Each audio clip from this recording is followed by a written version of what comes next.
Beberapa tahun yang lalu saya bersama mitra saya menghadiri acara peluncuran CD in-flight musik Garuda Indonesia bertajuk The Sound of Indonesia yang berisi lagu-lagu daerah Nusantara mulai dari Rasa Sayange, Manuk Dadali hingga Cublak-Cublak Suweng yang ditata apik dalam format orkestra oleh ADMS. Lagu-lagu ini awalnya hanya diputar di pesawat Garuda, namun karena banyak permintaan konsumen, kemudian diproduksi massal dan didistribusikan di toko-toko CD untuk masyarakat luas. Di tengah acara sambutan oleh sang dirut waktu itu, memerintahkan kepada para tamu undangan dan para segenap karyawan yang hadir untuk mengambil gadget komunikasi mereka masing-masing yang hadir di ruangan tersebut. Lalu ada hal yang tidak lazim, setidaknya menurut kami berdua, adalah apa yang dilakukannya, yaitu Pak Dirut memerintahkan kepada semua yang hadir di sana untuk men-tweet acara tersebut ke masing-masing follower atau apapun sosial media yang masing-masing ikuti atau punyai, seperti Pet, Instagram, FB, profile, BlackBerry apapun waktu itu. Bagi saya hal ini adalah sebuah policy dan strategi bisnis pemasaran dan branding yang menarik dari Garuda. Seketika saya menyadari bahwa ini adalah viral marketing yang maha dahsyat. Jika ada 1.000 karyawan Garuda melakukan hal yang sama, maka viral dan dampak PR-nya di media sosial akan luar biasa. Komunikasi event tersebut saat ini juga sampai ke publik secara luas, hingga Garuda bisa ngirit tak perlu pasang iklan event tersebut di koran atau TV.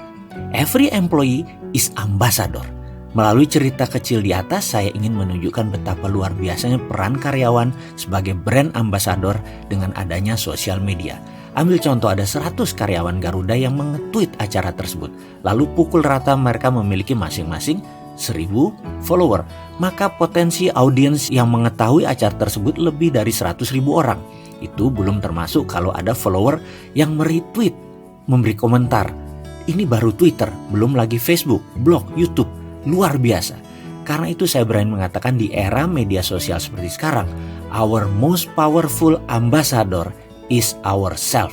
Kita tak perlu lagi menyewa Maudi, Raisa, atau Sule untuk mengeluarkan uang ratusan juta bahkan miliaran rupiah untuk menjadikan mereka brand ambassador kita. Cukup pakai diri kita sendiri, lebih powerful, lebih genuine. Anda semua adalah aset tersembunyi yang akan menjadikan penyebar informasi positif, pencipta conversation, pembela fanatik di media sosial bagi organisasi kita. Fakta viral marketing melalui sosial media, melalui Twitter, status update di Facebook, posting di blog, Instagram, Pet, atau upload video di YouTube, Anda boleh dan dapat mengkontribusi penyebaran pesan-pesan positif perusahaan ke publik, mulai dari event dan kegiatan perusahaan, informasi produk dan layanan, kampanye pemasaran yang sedang gencar kita lakukan, fungsi customer service, hingga mengkomunikasikan nilai-nilai budaya perusahaan kita ke publik. Survei global yang dilakukan di 35 negara mengenai perilaku pengguna media sosial di tahun 2018 ditemukan bahwa 61% karyawan bangga terhadap perusahaan tempat mereka bekerja dan mau secara sukarela menyebarkan informasi positif ke media sosial. Saya percaya sekali bahwa tim kita akan dengan senang hati menjadi employee atau follower evangelist. Saya sangat mendorong setiap individu untuk menjadi employee evangelist, dan Anda adalah barisan laskar pemasaran yang luar biasa. Ingat, satu hal, it's not mass communication that matters, it's masses of communicator that matters.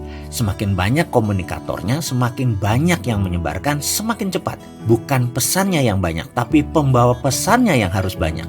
Kita ke depan secara sadar dan sistematis menempatkan staf dan tim sebagai social media channel bagi pesan-pesan positif perusahaan ke publik. Anda adalah agent of conversation yang menjembatani interaksi perusahaan dengan konsumen, juga dengan pihak-pihak luar seperti banker, funder, dan mitra bisnis lainnya. Jadi kita harus punya social media policy di perusahaan kita. Sebagai ilustrasi, saya selalu melakukan sirkular memo kepada unit usaha, dan sebagai contoh info memo yang saya sebarkan kepada staf organisasi terkait adalah sebagai berikut.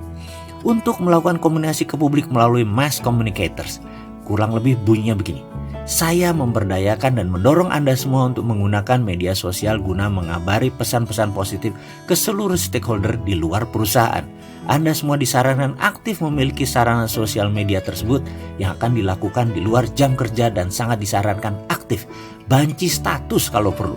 Untuk mewujudkannya, perusahaan akan segera memiliki apa yang disebut social media policy. Social media policy ini memberikan panduan pagar-pagar agar interaksi Anda di media sosial tidak kebablasan. Harus diingat, ketika Anda menjadi brand ambassador di Twitter, di Facebook, maka tulisan Anda, ucapan Anda, perilaku Anda merupakan representasi dari perusahaan. Dengan sendirinya reputasi Anda di media sosial merupakan reputasi perusahaan. Secara strategis, social media policy mengawal Anda sehingga interaksi di media sosial sesuai dengan postingan, nilai-nilai, dan karakter yang dianut di perusahaan kita. Secara teknis, social media policy mengatur apa yang boleh, do, dan apa yang tidak boleh, don't, oleh Anda sebagai brand ambassador perusahaan di media sosial. Selamat berekspresi, ekspresikan sebagai evangelis perusahaan sejati, tertanda direksi. Semoga video singkat ini bisa menjadi masukan kepada sahabat semua akan manfaat kekuatan komunikasi yang bisa membuat Anda menjadi komunitas yang berpengaruh.